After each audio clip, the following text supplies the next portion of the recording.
ഈ ആയുസ്സിൽ നമുക്ക് വേണ്ടി ത്യാഗങ്ങൾ ഏറ്റെടുത്ത മനുഷ്യരുണ്ട്.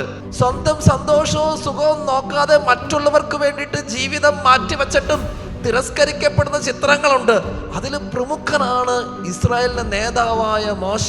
ചെറുപ്പം മുതലേ അങ്ങേയറ്റം അവഗണിക്കപ്പെട്ടവൻ, ഉണ്ടായിട്ട് സ്വന്തം അമ്മയുടെ സ്നേഹ, അപ്പന്റെ വാത്സല്യം അറിയുന്നതിന് മുമ്പ് വെള്ളത്തിലൂടെ ഒഴുക്കപ്പെട്ടവൻ, കൊട്ടാരത്തിൽ എടുക്കപ്പെട്ട് വളർത്തപ്പെട്ടവൻ, പിന്നീട് കൊലപാതകം ചെയ്യേണ്ടി വരുന്നവൻ, ശിക്ഷ മേടിച്ചിട്ട് നാട് കൂടി രക്ഷപ്പെടുന്നവൻ, അന്യനാട്ടിൽ ചെന്നിട്ട് ഒരു പെണ്ണിനെ കല്യാണം കഴിച്ച് അമ്മായിപ്പന്റെ ആടുകളെ മേയ്ക്കുക ദാസ്യവേല തന്നെയാണ്. അങ്ങനെ ഇരിക്കുമ്പോ ദൈവം തെരഞ്ഞെടുക്കുന്നു, എവിടെ നിന്ന് ഇറങ്ങിപ്പോന്നോ അങ്ങോട്ട് തന്നെ തിരിച്ചു ചെല്ലണമെന്ന്. ഫറവോയെ പേടിച്ചിട്ടാ പോന്നേക്കണേ. ആ ഫറവോയുടെ അടുത്തേക്ക് അവനെ പറഞ്ഞു വിടുകയാ. അങ്ങനെ അവിടെ ചെന്ന് 1 പറഞ്ഞു 2 പറഞ്ഞു 8 ഒന്നും കേൾക്കുന്നില്ല.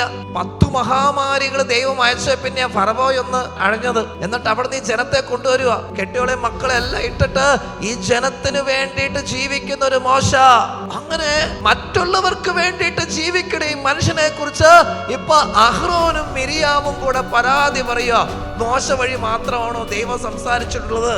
ഇസ്രായേൽ സമൂഹത്തിലെ നേതാക്കളും തെരഞ്ഞെടുക്കപ്പെട്ടവരും പ്രസിദ്ധരുമായ 250 പേരും മോശയെ എതിർത്തു. ഒരു വ്യക്തിക്കെതിരെ അല്ല, ഇവരെ എതിർത്തുകൊണ്ടിരിക്കുന്ന മുഴുവൻ ഇവരെ ഈജിപ്തിൽ നിന്ന് പുറത്തേക്ക് കൊണ്ടുവന്ന് ഇവരെ നയിക്കുന്ന ദൈവത്തിനെതിരെയാണ്. ദൈവം ഇവർക്ക് വേണ്ടി ചെയ്തതെല്ലാം ഇവര് മറന്നുപോയി. നമുക്ക് ധ്യാനിക്കാം. നമ്മൾ ഇന്ന് ആയിരിക്കുന്ന അവസ്ഥയിൽ നമുക്ക് വേണ്ടി പ്രാണൻ പണയം വെച്ചവര്, നമുക്ക് വേണ്ടി ത്യാഗങ്ങൾ ഏറ്റെടുത്തവര്, അവരെ മറക്കരുത്. അവർക്ക് വേണ്ടിയിട്ട് പ്രാർത്ഥിക്കുകയും ചെയ്യാം.